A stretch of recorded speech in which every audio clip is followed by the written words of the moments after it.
Quand ils viendront, et ils viendront, ce sera pour vous.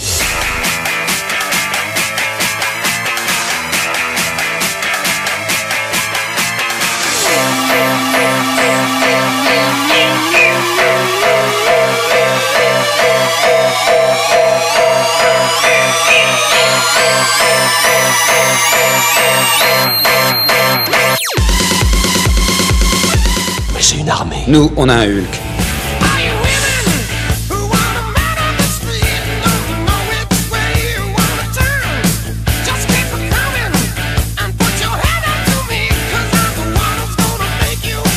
Pour débuter la phase 1 de son ambitieux projet d'univers cinématographique centré autour des Avengers, la Marvel frappe un grand coup avec ce premier épisode Iron Man, sorti en 2008, film avant tout conçu pour tester les attentes du public envers cette nouvelle race de super-héros. Et le moins que l'on puisse dire, c'est que celui-ci répondit présent aux aventures du marchand d'armes repenti, devenu vengeur de métal, tant le film se révèle aussi spectaculaire qu'intelligent et drôle. Mais qu'est-ce que c'est que ce boucan? C'est rien, je conduis sur la capote. Je ne m'appesantirai pas trop sur l'histoire, vu que le film a déjà fait l'objet d'une chronique faite par Monsieur Microfiction que vous pouvez retrouver sur le site de Cinéma Radio. Mais sachez que Iron Man ainsi que ses deux autres suites sont entièrement centrés autour du personnage de Tony Stark, interprété par l'exceptionnel Robert Downey Jr. Personnage complexe et badass, aussi torturé qu'il est drôle, et aussi imprévisible qu'il est sympathique. Vaut-il mieux se faire craindre ou se faire respecter?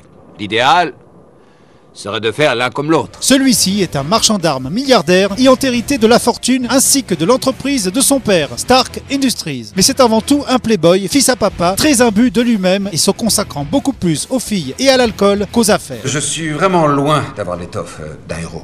J'ai même une liste longue comme le bras de défauts et diverses erreurs.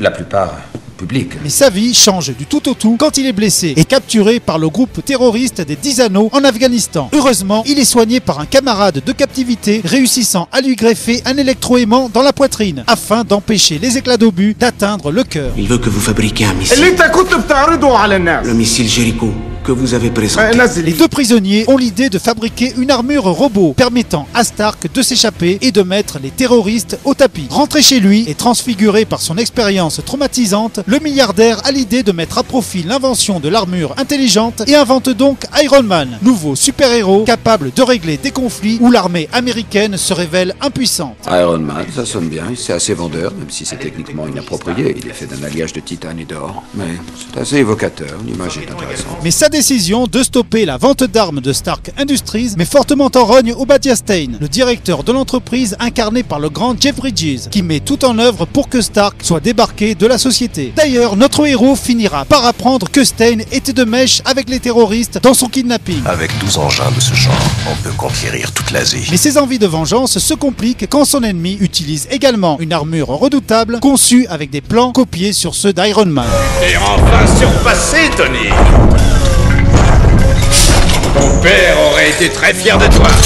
Dommage qu'il ne soit plus là pour admirer tes chefs-d'œuvre. Dans sa dure lutte contre le mal, Stark peut compter sur sa jolie assistante, Pepper Potts, interprétée par Gwyneth Paltrow, capable de tout faire pour son patron, vu qu'elle en est secrètement amoureuse. On a les yeux rouges, on pleurait son patron disparu. Des larmes de joie. J'ai horreur de chercher du boulot. Pour un coup d'essai, c'est un coup de maître. Iron Man est une réussite totale, repoussant les limites des effets spéciaux et des séquences d'action. Mais ce qui caractérise surtout le film, c'est le supplément d'âme apporté par l'excellent Jon Favreau, le réalisateur, mais également l'interprète du chauffeur de Stark, Happy Hogan. Si tu m'arroses encore et que j'ai pas pris feu, je te refourgue à la fac du coin. En effet, plus qu'un film de super-héros, Iron Man est avant tout le portrait d'un homme complexe, un marchand d'armes cynique et pas du tout héroïque, et qui, au prix d'un long processus psychologique, va finalement apprendre à devenir meilleur. Mais sans jamais perdre son incroyable arrogance, le conduisant à la fin du film à avouer au monde entier son incroyable secret. Je suis Iron Man. Ce que les super-héros ne font jamais. Il faut dire qu'avoir choisi Robert Downey Jr. pour ce rôle fut une idée de génie. Ce dernier s'approprie complètement le personnage de Stark, improvisant pour ce faire de nombreux dialogues, restés dans le montage final. C'est vrai que l'an dernier, vous avez fait carton plein avec les top modèles de Playtime? Voilà une excellente question.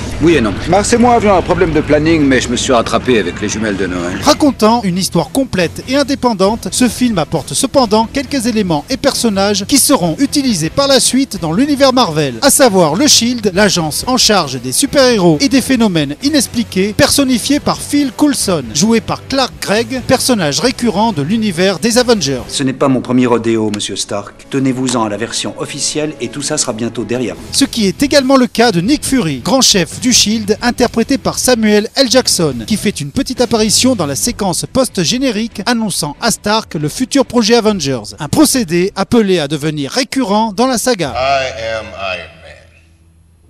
You think you're the only superhero in the world?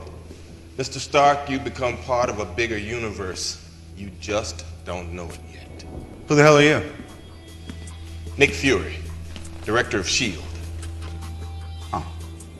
I'm here to talk to you about the Avenger Initiative. Mais c'est un autre film et donc une autre chronique, et en attendant, comme le disait Tony Stark, un stabilisateur de vol, c'est tout à fait inoffensif. Ça, c'était pas prévu.